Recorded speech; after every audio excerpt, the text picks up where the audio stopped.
And so this is what we were talking about on Monday. This is what we started talking about on Monday. And we went so far as writing some of our trig functions in terms of u. And like I told you, if you want to look in the book and look at the proofs, you can. They're all there, I think. Most of them are anyway. But basically what's going on is with our derivatives and our antiderivatives of our inverse function, it's written in terms of u. Okay, your derivatives and your integrals, your antiderivatives are written in terms of u. So what we're going to try to do is, if it's asking you to, like I told you Monday, if it's asking you to take the derivative of an inverse trig function, all you have to do is figure out what your u is and go with it. Once you know what u is, you're good. Okay? So, and I gave you this example, is if I told you that your function is sine inverse of 3x. 3x is your u. Okay? So to find the derivative, you're going to do 1 over the square root of 1 minus u squared du. Don't forget to take the derivative of u. So that's going to turn out to be, because your u is 3x, 1 over the square root of 1 minus 9x squared times 3. And that's all you have to do. And then, of course, if you can clean it up, you do need to clean it up. Okay? But if you can't clean it up, don't worry about it. And don't try to get fancy with your cleaning up. So let's look at one of these in particular. And this is just like the example that we just went through. So if you see that f of x, your function, is the inverse sine, or sine inverse of 1/3 x, what is u? Yeah, u is going to be 1/3 x. Okay, so go to your formulas page, which you should have printed off, and let's just write it down. If we know that u is equal to 1/3 x, then f prime of x is going to be 1 over the square root of 1 minus u squared times the derivative of u. Well, if u is 1/3 x, what is du? Oh my gosh. Okay, so du is going to be 1/3. Okay, and I mean the dx is not really going to come into play. So the f prime of x, let's rewrite it in terms of x. So you're going to have 1 over the square root of 1 minus u is 1/3 x. So what is u squared?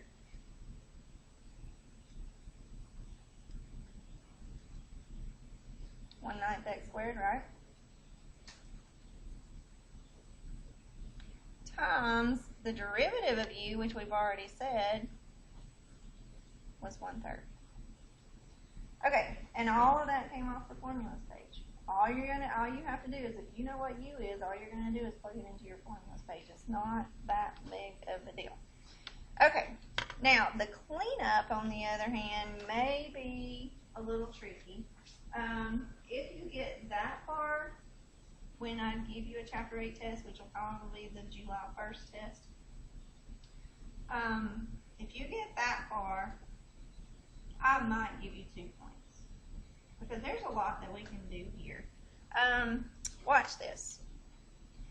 From what we've been working on previously, you can get a common denominator.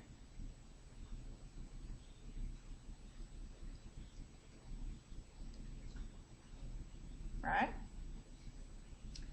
And I'm going to go up here. Once you do that, you're going to have 1 over the square root of 9 minus x squared over the square root of 9, which is 3. Well, watch what happens. What do you see that will happen? Those will cancel out. And so you should come up with 1 over the square root of 9 minus x squared. And that's the derivative. So the derivative of sine inverse 1/3 x is 1 over the square root of 9 minus x squared.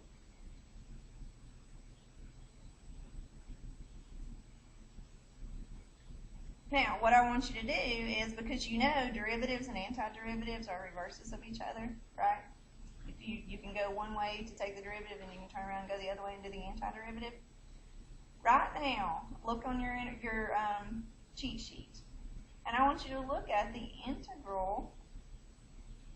Well, on your cheat sheet in the integral section, the antiderivative section, find sine inverse and look to the left of it. Do you see sine inverse? It's the very first one.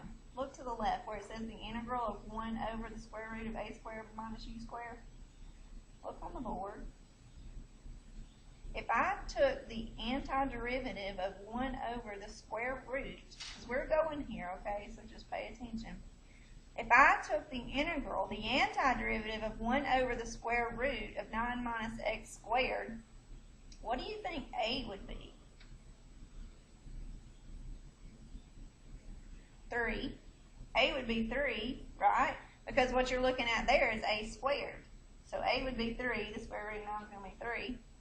What would u be? X. Because there's your u squared, right? And so u would just be x. So what would du be? What's the, if u is x, what is du? What's the derivative of x? 1 dx. Okay? So you can see how they go hand in hand, so just be aware. Because like I said, that is where we're going. Okay, so look at this one. If f of x is equal to the square root, now this does come into play, the square root of arc secant 3x. Now I'm going to change that to secant inverse, secant negative 1 3x. But watch this. On your formula sheet, where it says derivatives, do you see anywhere on there where it says the derivative of secant inverse u? Do you see anywhere on there where it says the derivative of the square root of secant inverse u? And you've got to be able to see the difference in that. You're not taking the derivative of the inverse secant u. You're taking the derivative of the square root of secant inverse u. Now watch this. Do you know the difference if I told you that f of x was x and asked you to find the derivative of it, and then if I told you f of x was equal to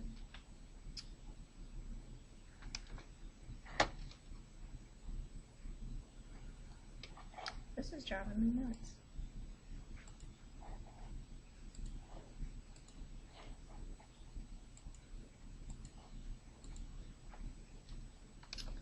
F of x was equal to the square root of x. What is the derivative of that? First of all, what's the derivative of x? You just told me. The derivative of x is just 1. What is the derivative of the square root of x?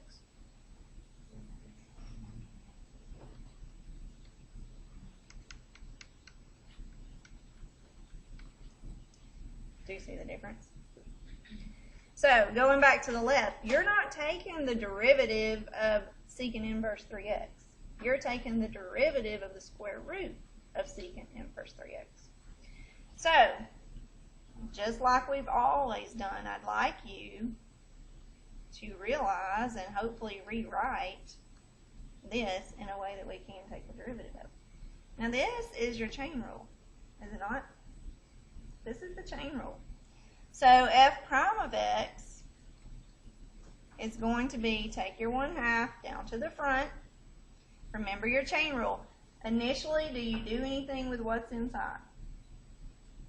No. It's take what's up top, move it around, leave what's inside alone.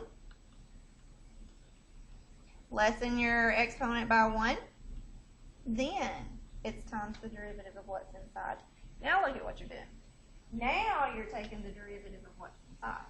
So now you can actually bring in your formulas page. So the derivative of secant inverse 3x, what is u? 3x. U is 3x. So what we're going to have is 1 over, in this case u is 3x. So we're going to have 1 over 3x square root, if you notice, I'm just copying straight from the formula, u squared, which is going to be what? 9x squared minus 1 times, don't forget this, if u is 3x, what is du? So you got to do times 3. You see what I did? That's the chain rule. That is the chain rule. If you need to go back to Cal 1 and look up the chain rule, go ahead. Because what you do is you take your power and you move it out front, leave what's inside alone, lessen your power by 1, then take the derivative of what's inside. Okay? And the derivative of what's inside is when we use our formulas page. But until then, we don't even have to worry about it. Okay, and so from here, there's a lot of cleanup that we can do. Right off the bat, do you see something that I can cancel? Yeah, you can cancel those 3's. Okay, so what goes on top?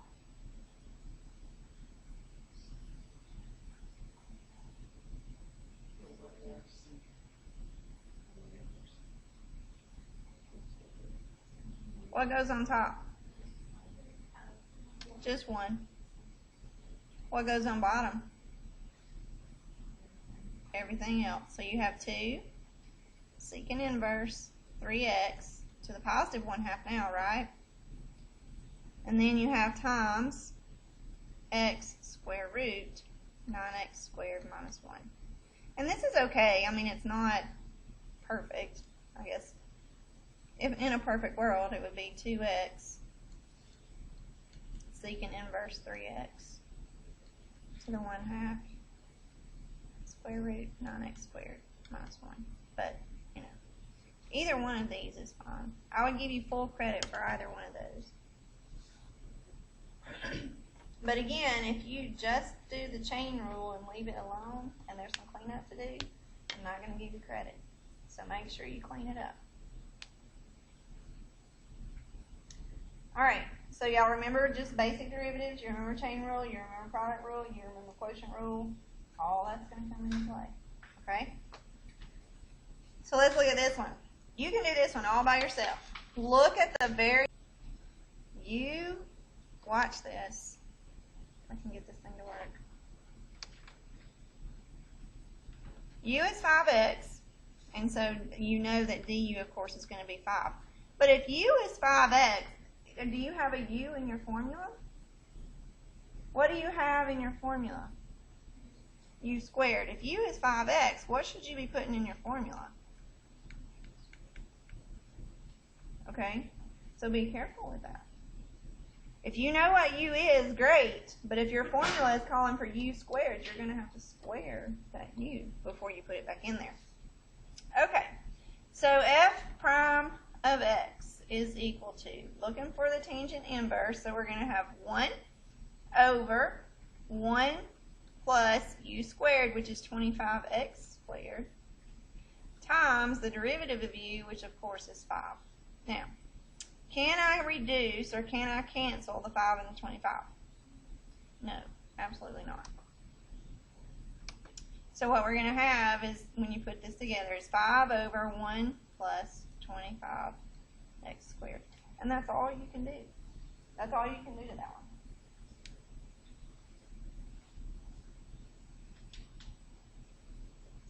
Not so bad? Okay. So let's look at this one. Now, when you look at this one, I want you to understand what you're looking at. For those of you who struggle with trig a little bit, make sure your eyes and ears are open on this problem in particular, okay? Is this a product? Does that say tangent inverse times sine x? What is sine x? It's the argument of your tangent inverse. This is not the product rule. This is not the product rule. Sine x is your argument. It's u. So tangent inverse u is sine x. Okay? So be careful with that. This is not the product rule. So if u is sine x, What is du? Cosine x. Well, just out of curiosity, what is u squared?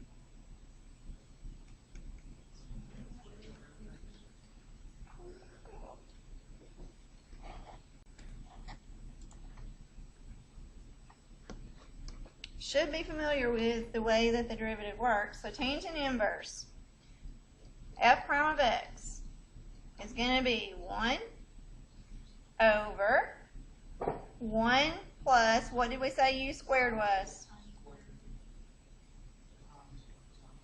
Times the derivative of u, which is cosine x. So to clean this up, we're going to do cosine x over 1 plus sine squared x. Will this clean up any at all?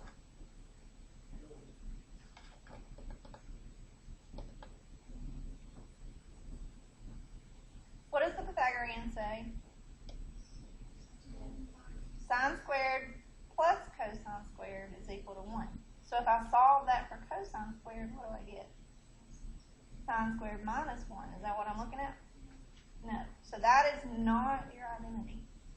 That is not your identity at all. Okay? And of course, you should know that you can't break the 1 and the sine squared up, so you can't pull a cosine sign out and turn it into cotangent. So this is it. That's all you can do about it. And that's what I was saying. Don't try to get too fancy on these things, because more times than not, students mess it up. So that right there is going to be the derivative. Okay, so let's look at this one. What do you see? You tell me. Not chain rule. That's the product rule. What two things are you multiplying together? X squared and your secant inverse. So this is your product rule. Your first factor is going to be x squared. Your second factor is going to be secant inverse 5x. So tell me the product rule. Who knows? First times the derivative of the second plus the second times the derivative of the first. Okay, so first, just write it down.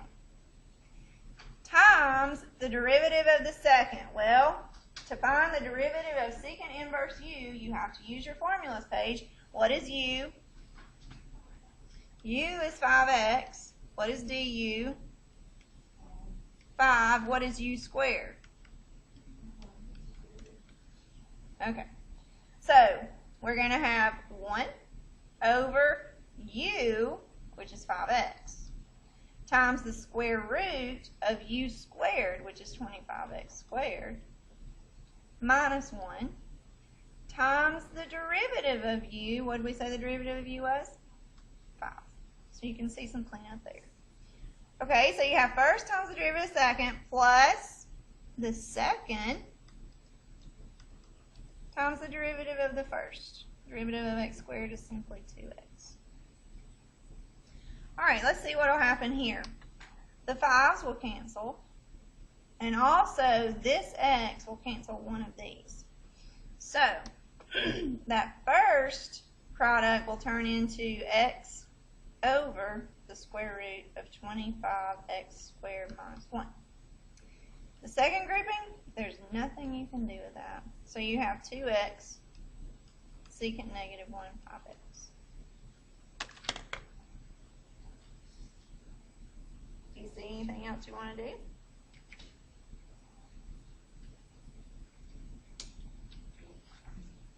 I mean, I can handle that.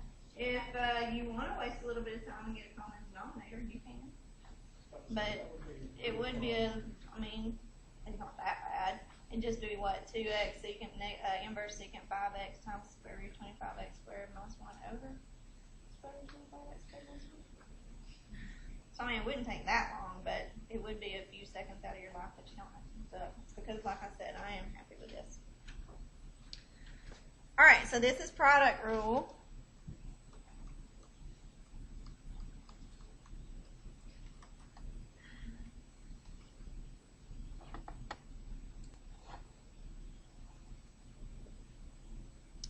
I need to write the product rule. That's what I was doing. Now, hitting something, I'm not above that. Not above that at all. Okay. This one's kind of funny. I want you to work through this one on your own and see what you come up with. Okay, so f prime of x, again, u is cosine e to the x. Du is going to be negative sine, watch this, e to the x times the derivative of e to the x, which is e to the x. So just to clean it up a little bit, it's going to be negative e to the x sine e to the x. Why? Because the derivative of cosine u is negative sine u du. And anytime your argument is not just x, you have to tag on that du. Okay? But if your argument's just x, it goes to 1 anyway, you don't have to worry about it. Okay. And then also, u squared is simply cosine squared e to the x. All right, so now we have everything that we need to plug into our formula. Cosine inverse u says the derivative of cosine inverse u is negative 1 over the square root of 1 minus u squared, which is cosine squared e to the x, times the derivative of u, which we said was negative e to the x sine e to the x. Now, just out of curiosity, do you see anything we can clean up? The two negatives, good. I'll go with that. They go to plus. Negative times negative is positive, good.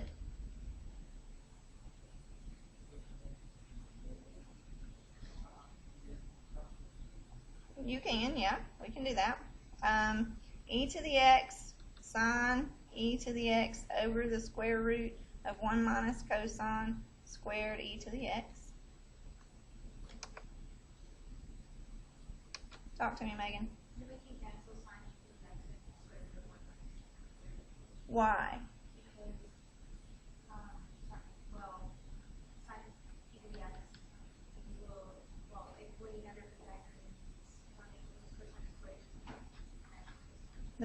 The Pythagorean says sine squared x plus cosine squared x is equal to 1. This is what we were talking about a while ago.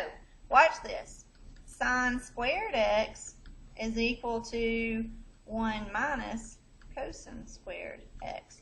We'll change your argument to e to the x, and what do you see? That is your Pythagorean. Whereas a while ago it was not, because it was the plus sign. But we're taking the square root of it. Right? Watch this. So 1 minus cosine squared ex is equal to sine squared ex. What happens when you take the square root of something squared? In other words, what's the square root of x squared? So it goes away. So now we have e to the x sine e to the x over sine e to the x. What happens? So what are you left with? Look.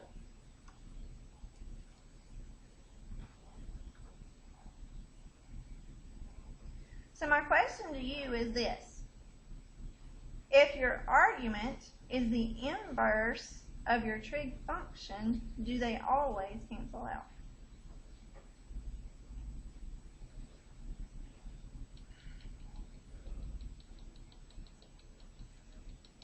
Well, let me ask you this. What is ln of e to the x? 1. 1. Something to ponder. Something to ponder.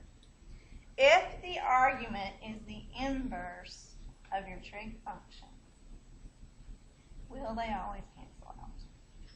Try it. Try it. Okay. So now let's do the antiderivatives. The antiderivatives, again, go hand in hand. Now, you've kind of already discovered this, okay? If I have something like what we were dealing with a while ago, if you have 1 over the square root of 9 minus, let's do this, 4x squared. Comparing it to the first one, okay? Well, let's go all the way over here. Can you tell me what a is? A is going to be 3, right? A squared is 9. So the square root of A is going to be 3. So can you tell me what U is? 2x. Because U squared is 4x squared, so when you take the square root of it, you get 2x. Okay? So you know what A and U are. Look. You're just going to plug them in and go with it. Once you figured out what A is and once you figured out what U is, all you got to do is plug it in. Now, some things that I want to tell you is this. A is always going to be a constant. So look for the number, okay? 1, 4, 9. It's going to be some perfect square. U is going to be your variable term.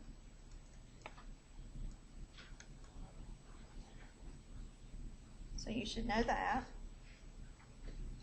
And please, I am begging you, please make sure you do the DU.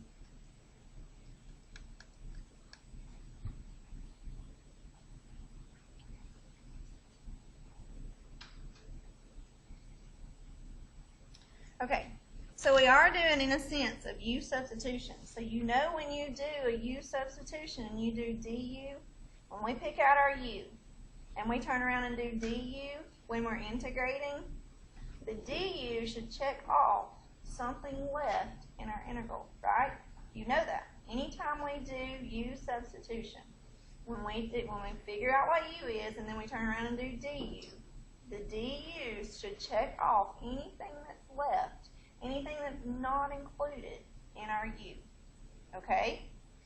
So look, here we have, now this is not going to be an indefinite interval, obviously, because we have boundaries from 0 to 1. Okay? So if I did something like this to you, it would be like a bonus question, so I just want to go ahead and get that out of the way. On your formulas page, if you'll look at your integrals on the formulas page, notice it does say plus C, and that's because those are your indefinite integrals. But we know that the C is replaced numerically when you do have boundaries, okay? So we're not going to have the plus C, so make sure you finish this one on up. Now, this is what I want you to do. I want you to compare this integral, e to the x over 1 plus e to the 2x, to your integrals on your paper, on your cheat sheet, and tell me, does this, or can we manipulate this to look like any of those 3 integrals? And if so, which one? First, second, or third? I hear and see second. Do you agree? Watch this. Tell me what U is.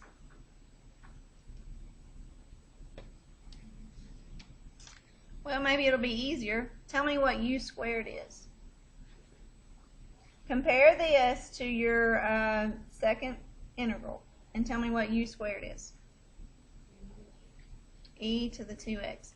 Well, what do you think U is going to be? E to the x. Why? Watch this. Watch. E to the x times e to the x. When you multiply powers with like bases, what do you do with the exponents? What's x plus x? Okay. So e to the u is going to be, e is going to be, u is going to be e to the x. What is du? What's the derivative of e to the x? E to the x. Now watch. U substitution. Well, let's go ahead and take this out of the way. What is a? 1. Okay, a squared is 1, but the square root is still going to be 1. Okay, look at what we have here. We have the integral from 0 to 1. What is e to the x?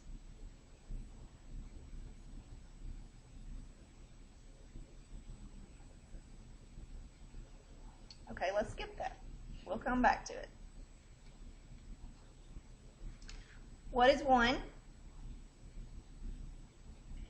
A, but we need a squared, right? Because we're trying to plug in our formula.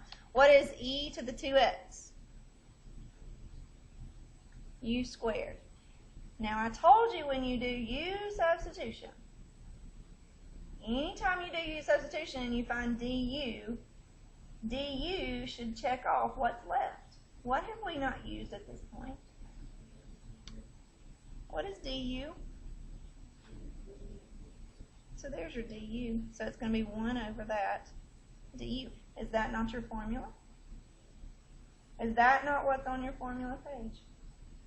So you have the integral of 0 to 1 of 1 over a squared plus u squared du. Now that we have our integral, we can actually do the integration. Well, the integration says that I'm going to do 1 over a. What did we say a was? 1, which you know is going to turn to 1. Tangent inverse of u. What is u? E to the x over a. What is a? 1. But then it says plus c. Do we need plus c? No. We're actually going to integrate this thing from 0 to 1. Now, I know you're biting at the bits right now, but watch. 1 over 1 is just 1. Throw it away. Don't need it. Tangent inverse. E to the x over 1 is what? E to the x. So we're going to integrate this from 0 to 1. So let's use our brains just a little bit, okay? Tangent inverse. E to the 1. Anything to the first power is what? Itself. So we're going to do tangent inverse of e minus tangent inverse of what? Anything to the 0 power is what? 1. Now, I do want to throw a word of caution in here. When you actually do boundaries with inverse trig or any kind of trig, make sure your calculator is in what?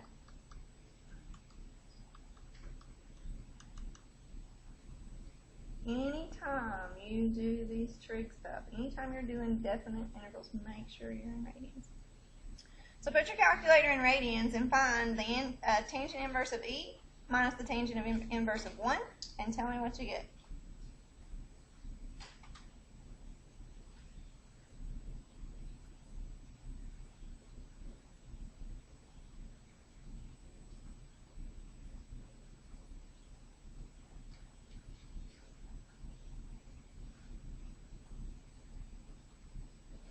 Anybody?